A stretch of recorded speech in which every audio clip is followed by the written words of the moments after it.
तहरीक के एक अहम रहनुमा। मैं तो अक्सर सुन्नी तहरीकों के प्रोग्राम में इनको माशाल्लाह बड़ा फ़ाल देखता हूँ। जवाद भाई मौजूद हैं हमारे साथ। जवाद भाई, मैं ये जानना चाहूँगा, मैंने भी सरबत भाई से भी ये सवाल किया और उन्होंने कमाल का उसका जवाब दिया कि बचत बाज़ार का आइडिया जो है, ज़ाहिर राब्ता कमेटी बैठी होगी और मुख्तलिफ ऑप्शन आए होंगे, बाकी सिलसिले मुझे मालूम है आपके होते हैं राशन की तकसीम के।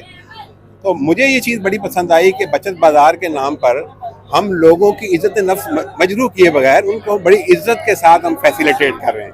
आप क्या कहें? बिस्मिल्लाहिर्रहमानिर्रहीम वस्सलातुस्सलामु अलैका या रसूलल्लाह।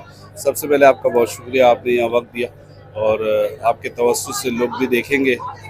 ये बचत बाज़ार लगाने के हवाले से हमारे कायदीन ने हमें हुक्म दिया। उसकी वजह ख़ास ये है कि इसमें ये ना ज़कात का पैसा है, इसमें ना कोई ऐसा पैसा, साफ पैसों से ये बाज़ार लगाया जाता है। इसमें सफ़ेद पोश आदमी भी ले सकता है, सैयद सादात भी आके ले सकता है कि पैसे दे के ख़रीद रहा है। ठीक है, ये यकीनन हमें ताउन करने वालों की मदद से होता है। कराची में खास तौर पर रमजान में ये एक्टिविटी खाना दर लगाया, इसके बाद